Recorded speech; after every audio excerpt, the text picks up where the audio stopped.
Hey, what's up, guys? Today we're actually going to take a look at the Asus Q304 motherboard replacement review, kind of guide on how to replace the motherboard on this laptop. So recently, I have this laptop and the motherboard died, and now I came to that conclusion by, you know, going through a list of possible conclusions. Maybe it could be the RAM, it could be the power supply, maybe it could be the charger itself. But everything worked fine. It turns on, but no screen, no light. So I know that the power supply is good, the RAM is good.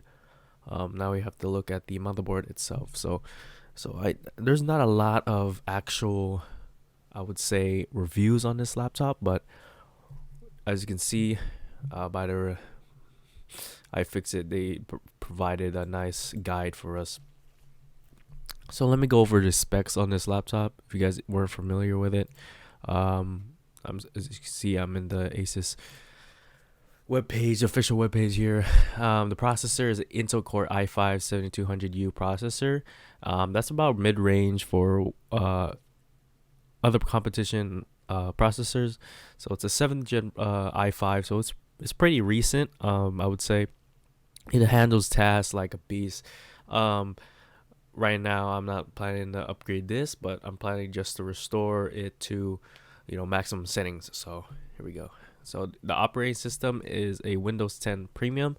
So this, I don't know if I need to install a specific Windows for this laptop, because there's some actual notebooks, and they actually require a specific Windows 10. Let's say for the Surface, it needs a specific Windows to actually function correctly. So that's off for it. The memory, it's a DDR3 low power 1600 megahertz SD RAM. So the RAM we have installed here is 6 GB. There is actually two, four. You can actually install up to 12 GB of SD RAM here, and there is onboard memory. There's an 8 GB onboard memory, and you can actually have a DIMM up to 12. So that's actually pretty nice. The CPU actually supports DDR4 2133 megahertz, but they just have DDR3 here as a lower voltage rate, or a higher voltage rate than DDR4, but it still works with the processor. And for the display, it's a 13-inch 16 by 9 IPS Full HD. So you're gonna get all of the respected resolutions from your multimedia. Let's say for YouTube watching, or if you're watching a movie, sharing a PowerPoint, etc. You're gonna see all those details. Specifically for my use, I'm gonna use it for editing. I already have an editing rig right here, as you can see, right there. But right now I'm just thinking of like having one just a safety or a secondary if that one ever fails or something. Let's go ahead and move on to the graphics. Now the graphics is the onboard graphics for the processor. A lot of Intel processors use integrated graphics now. Just the higher end desktop CPUs, they don't really need it, but for small form factors or laptops, it's usually required, or it's usually a necessity for them to have it. So storage is a 1 terabyte hard drive. So this is a low speed hard drive. It's a 2.5 inch, the same size as a SSD. What I'm planning to do is probably put a 500 to 1 terabyte SSD in here. Probably a high speed one, or an M.2 configuration to NVMe to 2.5 inch. I think they make one of those. So I can get faster speeds on programs such as Adobe Premiere, Adobe Rush, Adobe Lightroom, DaVinci Resolve, any CAD programs, SolidWorks, Venner, anything that requires faster boot up time and a lot of RAM. So what I'm planning to do for extra storage is just get another hard drive or portable drive, so I can install those games, etc., which I'm probably not gonna do, but okay. card reader, a 2-in-1 card reader. So that's very important if you're going to record a lot and you don't have your physical card reader. You could just pop in the SD card and it's going to go ahead and read it for you without having a dongle or any kind of attachment for that adapter. So the camera, I don't really care about the camera. I don't really use a camera on there. Interface, one microphone and a headphone out jack. That's good for if you have a headset or you have any other attachments that require the microphone and headphone. One type C, so that's good if you're charging super fast phones or if you want data transfer to be higher. 2.2 USB 3.0s, and that's your traditional USB 2.0s, and one HDMI for, let's say you're doing a presentation, like for example, you can plug it in internally, externally, put it out to the monitor, show your explanations and etc. You have a project or something, that's pretty good. Or you can do editing and then put your timeline there or your preview, so you can see what it's look like before actually altering your screen. For audio, we're using built-in speakers and microphone. This doesn't really matter to me. I'm not doing any kind of music production or anything like that. It will be nice to have some Dolby speakers here. I know some Huawei, shameless plug, some Huawei laptops, they have some Dolby Atmos sound system. That's pretty good. For the batteries, it's 3-cell polymer battery.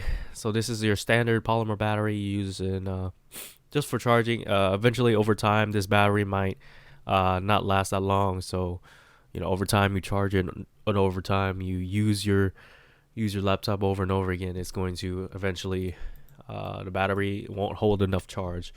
But that's easily replaceable though. So dimensions, it's a very small laptop. It's about 13 inches across. So that accommodates for this weight. It's perfect weight, 3.5 pounds. So that's pretty much it for the spec list. I guess we can go for the, here we go. Here we have the actual motherboard replacement. I tried searching for anything similar to this. There's actually a similar model to this, the MBT11 and the 6300, something like that.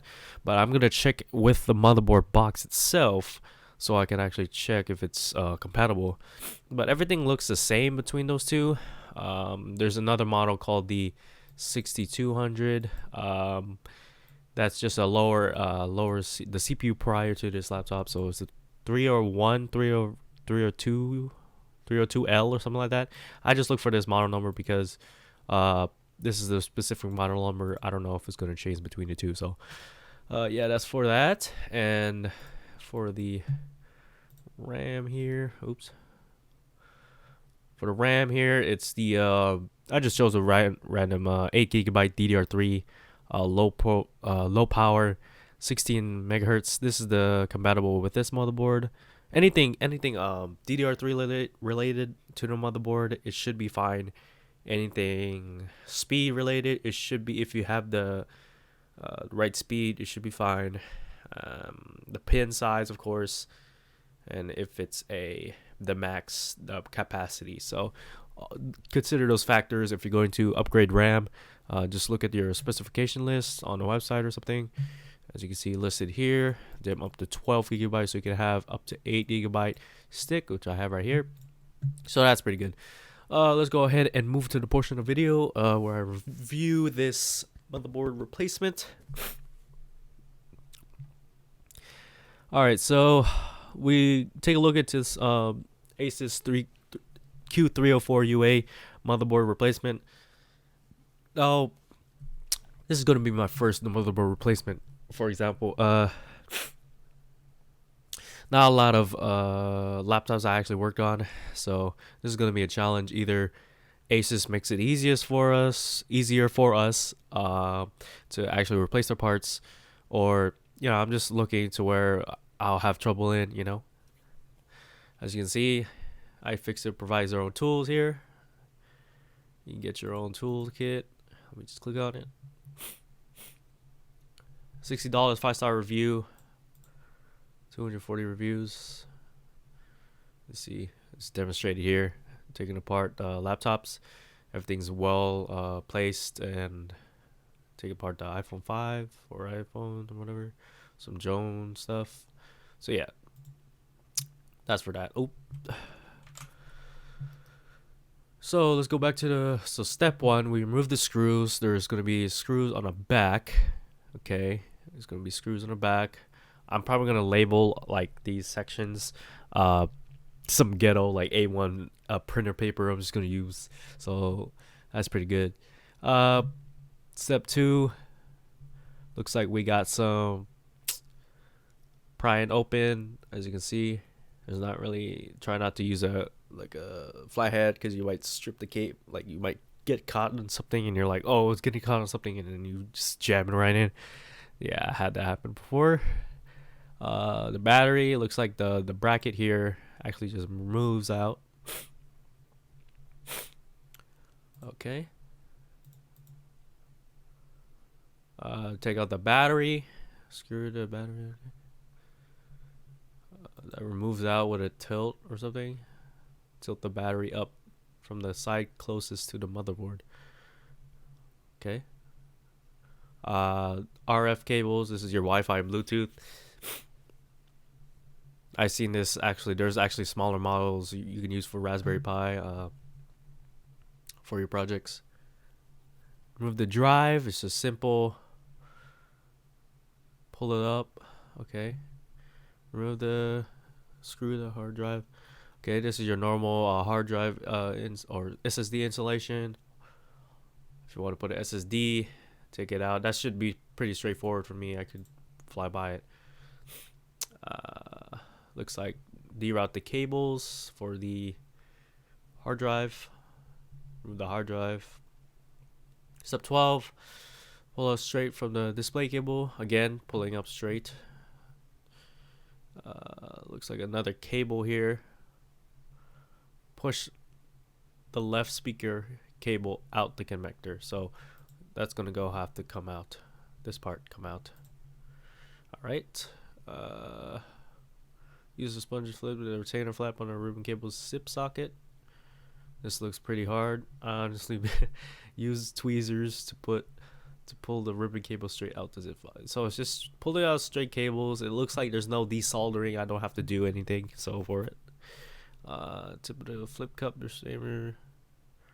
This is the same thing. Pull this plastic, or pull the plastic up, and then take out the ribbon for the display or keyboard. Another sponge cable zip socket, whatever. A lot of these are just basically sockets and plugs, so that should be fine. As you can see, it's well detailed too. I like how iFixit does the whole